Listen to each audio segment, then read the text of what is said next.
దేశంలో లంబాడి సుగాలీలు 1956వ సంవత్సరంలోనే గిరిజనులుగా గుర్తించబడ్డారని మాజీ ఎంపీ సీతారాం నాయక్ తెలిపారు. కానీ నేడు లంబాడి సుగాలీలను గిరిజనులు కాదని కొందరు సుప్రీంకోర్టులో పిటిషన్ వేయడం జరిగిందన్నారు. ఈ విషయమై బీజేపీ రాష్ట్ర అధ్యక్షుడు రామచంద్రరావుని తార్నాకలోని ఆయన నివాసంలో కలిసి చర్చించినట్లు సీతారాం నాయక్ తెలిపారు. ఎందుకు లంబాడీల మీద ఆరోపణలు చేస్తున్నారో అర్థం కాని పరిస్థితి నెలకొందన్నారు.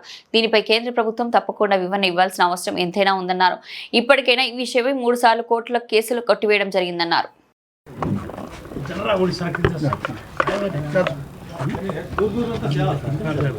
ఒకే వేష భాష భూషణం కలిగినటువంటి 12 కోట్ల బంజారా పేరుతో ఉన్నవాళ్ళు తెలంగాణలో లంబాడీస్ అని, ఆంధ్రాలో సుగాలీస్ అని, ఇంకొక దగ్గర వేరు వేరు పేరుతో పిలువబడుతున్నారు.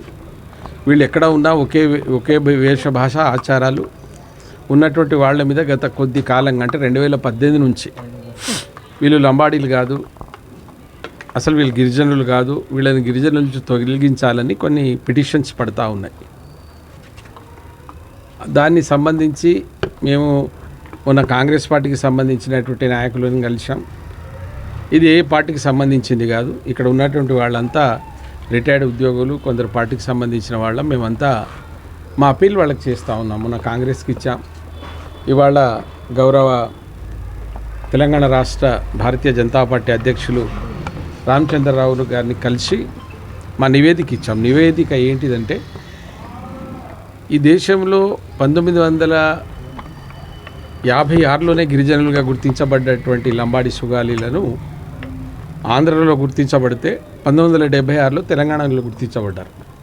వీళ్ళు ఏ కారణాల చేత వీళ్ళను కాదంటున్నారు అనే దాని మీద మా దగ్గర ఉన్న సమాచారాన్ని ఇచ్చాం.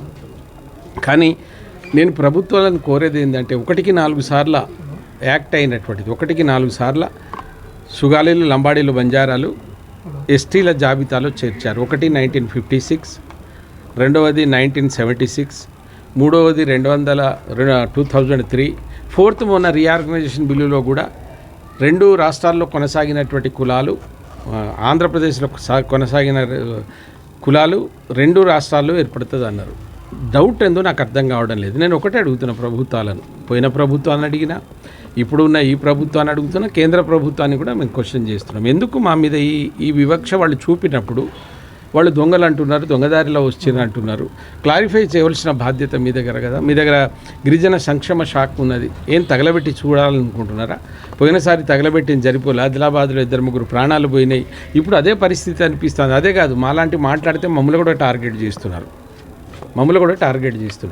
నేను ఒక తెలంగాణ ఉద్యమకారిగా, ఒక ప్రొఫెసర్గానే చెప్తున్నా. పార్టీ తర్వాత నేను రిక్వెస్ట్ చేస్తున్నా మిత్రులను, మీకేమైనా అనుమానాలు ఉండేది ఉంటే, ఇక్కడికి 3 సార్లు కొట్టుడు పోయింది కేసు. అది వీళ్ళు గిరిజనులు కాదని 2018లో 16లో పెట్టిన కేసు, 18లో పెట్టినటువంటి కేసు.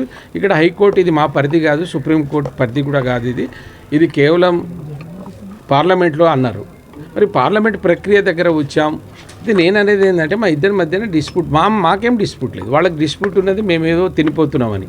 మీడియా ముఖంగా నేను అందరికీ ఒక విన్నపం ఏంటంటే, రాష్ట్రం విడిపోయిన తర్వాత 32 గిరిజన తెగలు ఉన్నాయి. ఈ 32 గిరిజన తెగలలో రాష్ట్ర జనాభాలో 10%, ఇందులో 7% వాళ్లే కదా. మీ శాతం ఎంత? బంజారాలే 7%, మిగిలినటువంటి 31 కులాలలో 3% ఉన్నారు. మరి అందులో రేపు మీరు అదే పంచాయతీ పెట్టుకుంటారా? అవకాశం ఉంది, చదువులు చదువుకోవడానికి ఏదైనా చేయవచ్చు. కానీ ఎందుకో ఇది రాజకీయ లబ్ధి కొరకు ఒకరిద్దరు ఎవరైతే ఉన్నారో, మీకు పేర్లు కూడా తెలుసు, వాళ్ళే ప్రభుత్వంలో ఉండి, కాంగ్రెస్ ప్రభుత్వంలో రాజకీయంగా ప్రమాణం చేసినటువంటి వ్యక్తులు నువ్వు కోర్టులో కేసు వేయడం ఎంతవరకు సబబని అడుగుతున్నాను నేను రేవంత్ రెడ్డి గారిని. మీరేదో మా వాళ్ళు వస్తే మీకేం కాదు, మాకు తెలియదా? మాకు ఏమవుతుందో మాకు తెలుసు.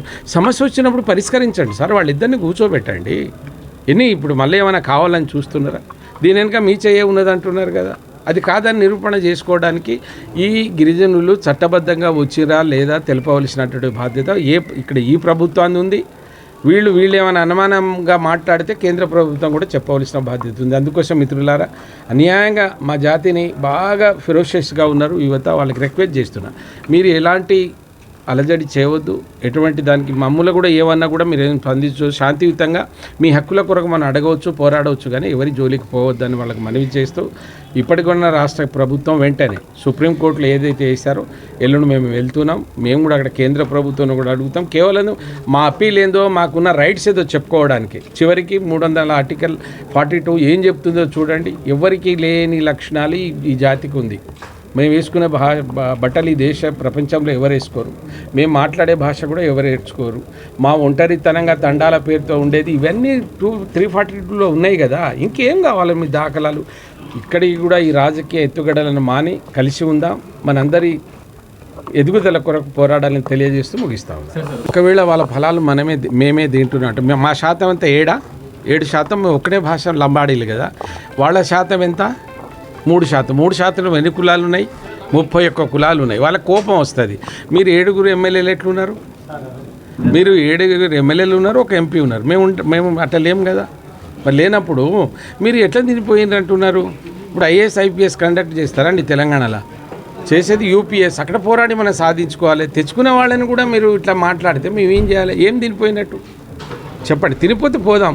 ఏముంది 5 స్టూడెంట్స్ చొప్పున ప్రైవేట్ కాలేజీల్లో ఎంబీబీఎస్ ఇమ్మందాం. చదవాలి కదా.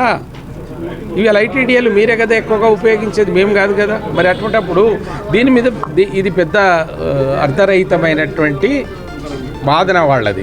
గిరిజనులు కాదనడం ఇంకొక పెద్ద వాదన. మరి తెలిసిన వాళ్ళు మేము మాట్లాడకపోతే ఎవరు మాట్లాడాలి? మాట్లాడితే మమ్మల్ని టార్గెట్ చేస్తున్నారు, మమ్మల్ని భయపెట్టించే ప్రయత్నం చేస్తున్నారు.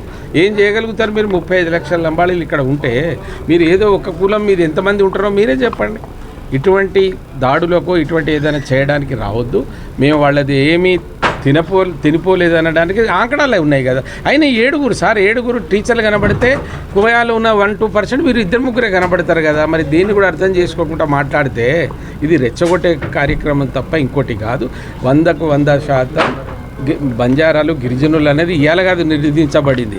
మీకు ఒక చిన్న ఎగ్జాంపుల్ చెప్పి నేను ముగిస్తాను. 1931లో దేశ జనాభా జరిగినప్పుడు ఇక్కడ ఉండేటువంటి నైజాం ప్రభుత్వంలో 4 లక్షల జనాభా ఆ రోజే చూపెట్టిరు కదా.